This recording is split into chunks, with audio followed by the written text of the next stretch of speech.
The lights inside Studio 7 burned brighter than usual that evening. Not because the cameras demanded it, but because everyone in the building could feel history, or disaster, waiting just outside the frame. Producers rushed through the control room. Assistants whispered into headsets. Security officers quietly doubled their positions near every entrance, and every monitor displayed the same countdown clock. Across the country, millions of viewers waited for what had already become the most anticipated television interview of the year. No one expected an ordinary political discussion.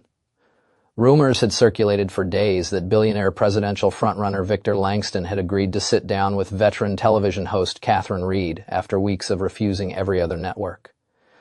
Langston was famous for dominating interviews, humiliating reporters, and turning difficult questions into personal attacks. Catherine, however, had built her reputation by remaining calm under impossible pressure. She never interrupted, never shouted, and never lost her composure. Her strength wasn't volume, it was patience. Those who underestimated her often realized their mistake far too late. Behind the scenes, the production team watched Catherine quietly organize a thin leather folder on her desk. It looked surprisingly small considering the storm surrounding tonight's interview. One producer leaned closer and whispered, "That's all you're bringing." Catherine smiled without looking up. Sometimes one page is heavier than 1,000. Across the hallway, another set of doors opened. Victor Langston entered surrounded by advisors, attorneys, campaign strategists, and security personnel. Expensive cameras immediately flashed as photographers captured every step. Langston smiled confidently, waving as though he were arriving at a campaign rally instead of an interview. He enjoyed attention more than almost anything else. Confidence radiated from every movement. He believed every room belonged to him the moment he entered it. Before reaching the studio entrance, he stopped, adjusted his cufflinks, looked directly into a nearby camera, and laughed. "Let's go educate television tonight." His advisors laughed with him, although several exchanged nervous glances. They knew Catherine Reed wasn't like the interviewers who usually let Langston control the conversation. Inside the studio, the countdown reached 60 seconds. Catherine reviewed her opening notes one final time before placing them aside. She had no intention of reading questions from paper. She wanted a conversation, not a performance. The floor manager raised a hand. 30 seconds. 20. 10. Red lights illuminated across the cameras. Theme music echoed through the studio. "Good evening," Catherine began with her trademark calm voice. "Tonight, our guest needs no introduction. Entrepreneur, political leader, best-selling author, and one of the most polarizing public figures in modern history, Victor Langston." Applause filled the studio audience. As Langston entered smiling broadly, he shook hands with audience members before sitting opposite Catherine. For a few moments, everything appeared perfectly ordinary. Catherine thanked him for accepting the invitation. Langston thanked her for the opportunity. The opening questions focused on the economy, infrastructure, and foreign policy. Langston answered confidently, delivering polished campaign lines that sounded rehearsed but effective. Viewers settled in, expecting another predictable political interview. Then Catherine gently shifted direction. "You've often said leadership isn't measured by speeches, but by character under pressure. What does humility mean to you?" Langston chuckled loudly. "Humility is overrated. Winners don't spend time pretending they're ordinary." The audience laughed politely. Catherine nodded thoughtfully. "Some people might say confidence without humility becomes arrogance." Langston leaned back. "Only people who lose say that." More laughter followed. Catherine remained expressionless. "Interesting." She paused briefly before asking another question. "Do you believe criticism makes leaders stronger?" Langston smiled again. "Depends who's criticizing. If it's someone intelligent, maybe. If it's someone who built their career talking about celebrity gossip and cooking recipes, probably not." A few audience members laughed uncertainly. Catherine recognized exactly what he was doing. He wasn't answering questions anymore. He was testing boundaries. "So criticism depends on the messenger?" she asked. "Exactly." Langston crossed one leg over the other. "Some people simply aren't qualified to challenge serious leadership." Catherine nodded once. "Would you consider journalists qualified? Some?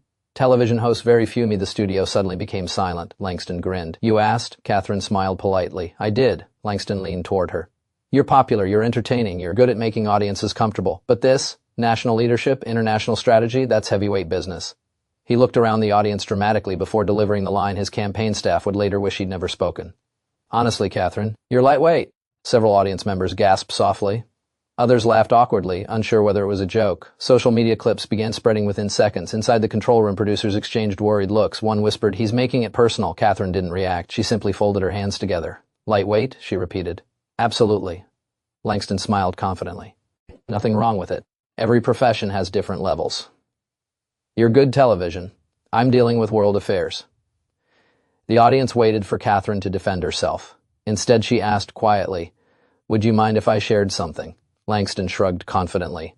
"Go ahead." Catherine reached beneath the desk and removed a small notebook. It wasn't dramatic. There were no classified documents, no secret recordings, no shocking photographs. Just a worn notebook with handwritten pages. "This belonged to my father," she explained. "He was a firefighter for 34 years. Langston looked confused. "Congratulations?" Catherine ignored the interruption. "Before every difficult shift, he wrote one sentence inside this notebook." She opened it carefully. The sentence says, "The loudest person in the room is rarely carrying the heaviest burden." Complete silence filled the studio. Catherine closed the notebook gently. "I've interviewed soldiers who never spoke about medals, scientists who never mentioned awards, teachers who changed thousands of lives without expecting applause. Every one of them had something in common. None of them needed to announce their importance." The audience listened without moving. Langston's confident smile faded slightly. Catherine continued calmly. "So when someone spends more time proving they're the strongest person in the room than showing it, I become curious." The studio remained silent for several seconds. It wasn't an accusation, it wasn't an insult, it was simply an observation. Langston attempted to laugh it off. "Nice speech." Catherine smiled politely. "Thank you. But inspirational quotes don't run countries." "No," Catherine agreed. "Character does." A few audience members quietly applauded. Langston noticed immediately. He leaned forward. "Let's be honest. People didn't tune in to hear fairy tales from a notebook." Catherine looked directly at him. "No. They tuned in to understand the person asking to lead millions." The atmosphere shifted. For the first time all evening, Langston seemed slightly uncomfortable. His advisors watching backstage stopped smiling. One campaign strategist whispered, "Don't take the bait." Unfortunately, Langston didn't hear him. "You know what's funny?" he said loudly. "Media personalities always think they're smarter than elected leaders." Catherine answered softly. "Not smarter, accountable." The single word landed harder than anyone expected.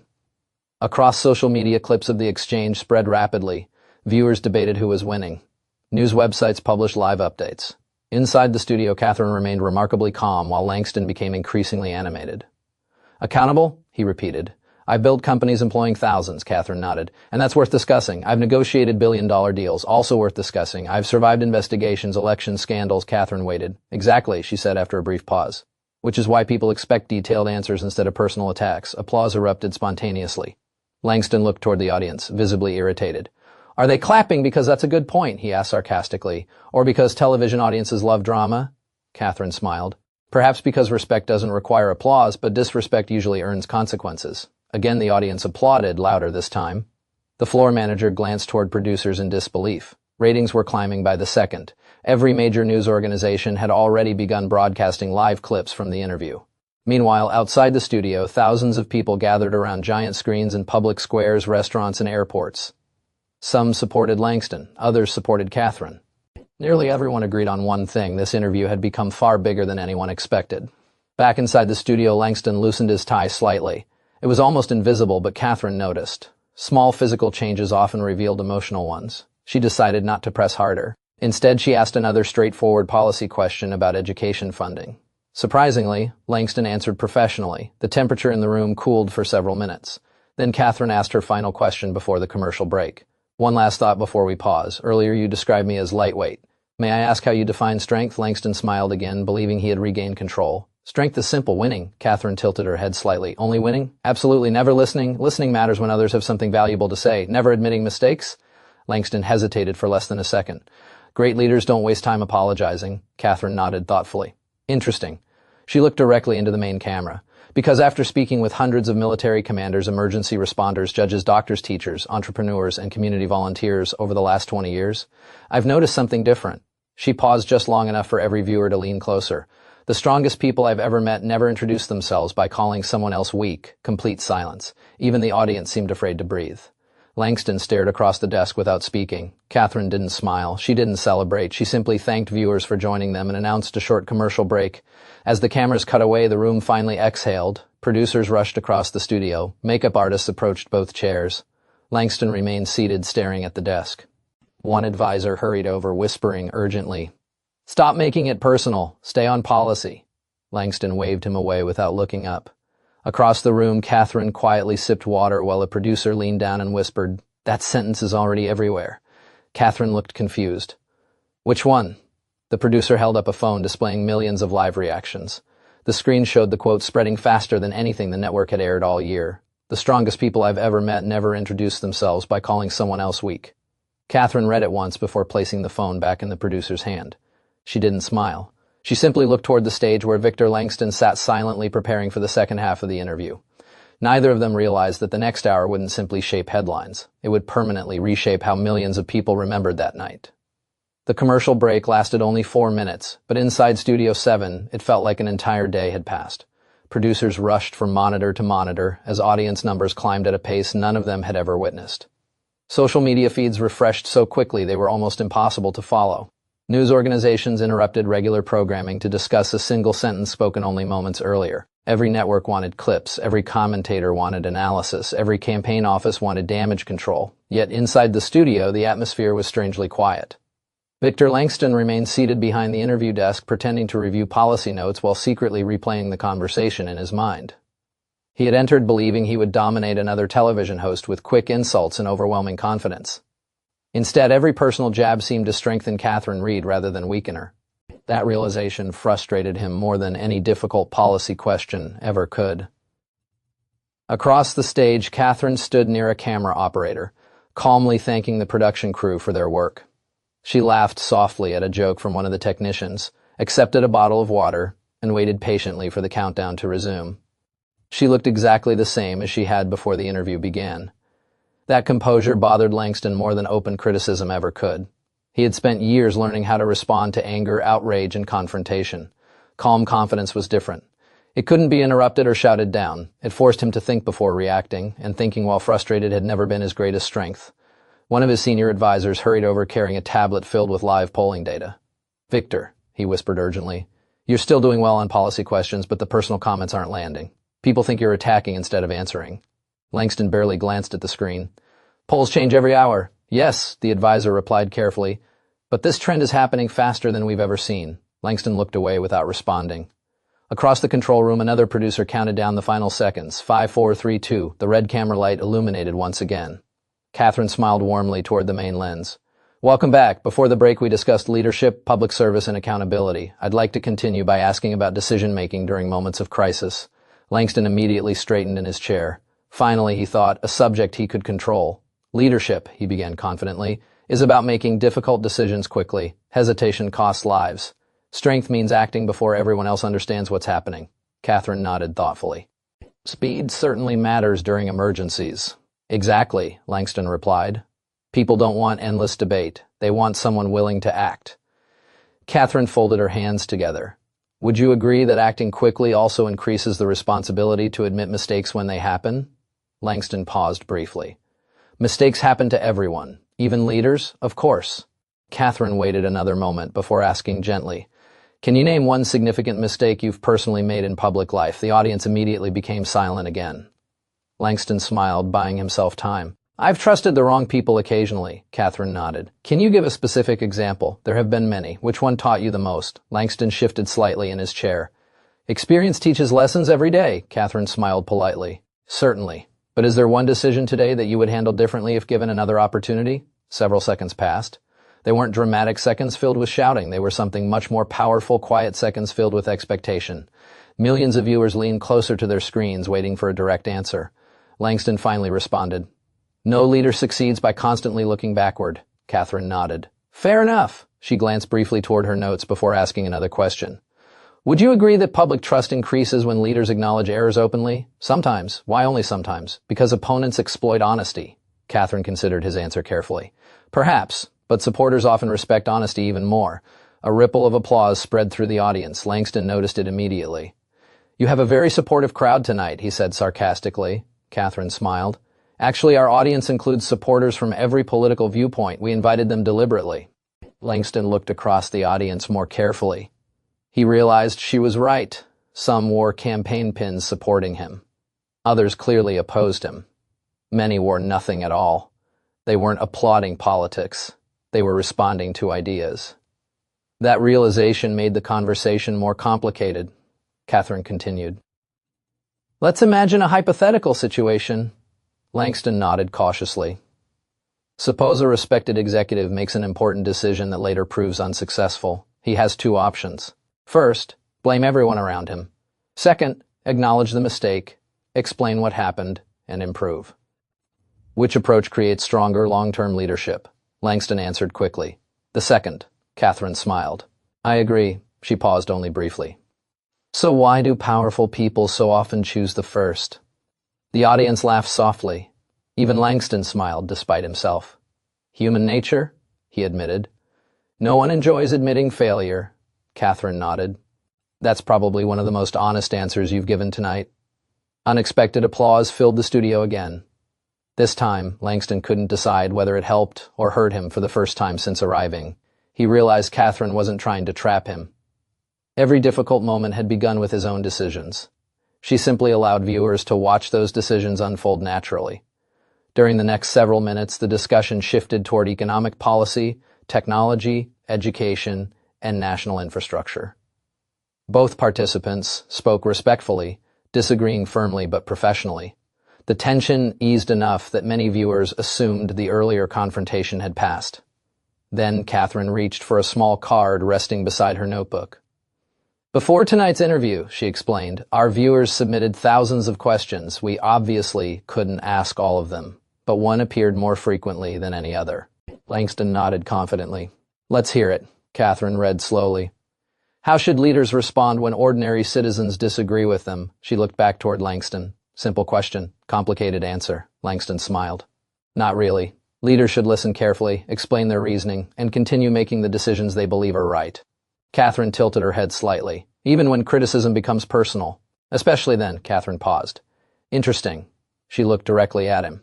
Earlier tonight you described me as lightweight before we had even discussed most of these issues. Looking back now, would you handle that moment differently? The audience fell silent once again.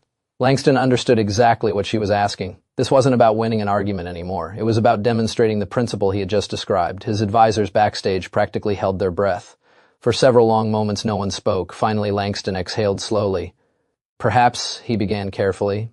Perhaps I could have chosen different words. The audience applauded immediately, not because it was a dramatic apology, but because it was the first genuine concession of the evening. Catherine smiled warmly. Thank you. She didn't celebrate. She didn't push harder. She simply accepted the answer and moved forward. That unexpected response surprised everyone, including Langston himself. He had expected another challenge. Instead, Catherine rewarded honesty by ending the discussion there. The tension eased noticeably. Viewers across the country witnessed something increasingly rare in modern politics, disagreement without humiliation. After another policy discussion, Catherine closed her notebook and leaned forward slightly. Victor, throughout your career, you've often described success as defeating opponents. Tonight, I'd like to suggest another possibility. Langston listened quietly. Some of the most respected leaders in history weren't remembered because they won every argument, she continued. They were remembered because they inspired confidence even among people who disagreed with them. Langston looked thoughtful. That's easier to say than to do, Catherine smiled. Absolutely. Leadership usually is. A member of the audience raised a hand unexpectedly. Catherine glanced toward the floor manager, who nodded approval. We have time for one audience question. A middle-aged school principal stood slowly. My students watch interviews like this, she said. Many of them think strength means being louder than everyone else. If each of you could give them one lesson about leadership in a single sentence, what would it be? Catherine turned toward Langston first. He remained quiet for several seconds before answering. Don't let fear make your decisions, the audience applauded. Catherine nodded respectfully before offering her own response. And I'd say, don't let pride write words that wisdom will later need to erase. The applause lasted much longer this time, not because one answer defeated the other, but because together they revealed something meaningful. Even Langston smiled faintly. The interview was approaching its conclusion. Producers signaled that only a few minutes remained. Catherine thanked the audience for their thoughtful participation before offering Langston an opportunity for final remarks. He looked toward the cameras that had followed every expression, every pause, and every sentence throughout the evening. Millions of viewers waited to hear his closing statement. He could attack again. He could reopen old arguments. He could attempt one final dramatic headline. Instead, perhaps influenced by the unusual conversation they had shared, he chose something different. "People watching tonight," he said calmly, "will decide for themselves who made stronger arguments." That's how public debate should work. We don't have to agree on everything, but we should probably spend more time discussing ideas than insulting people. Catherine nodded appreciatively. "Thank you." As the audience applauded, the closing music quietly began to play. Neither participant had surrendered their beliefs. Neither had completely changed the other's mind. Yet something important had happened. The interview that began with an insult was ending with a conversation about respect. And although no one inside Studio 7 realized it yet, the final chapter of the evening would unfold not inside the television studio, but across the country, where millions of viewers were already deciding which moments they would remember long after the cameras stopped rolling.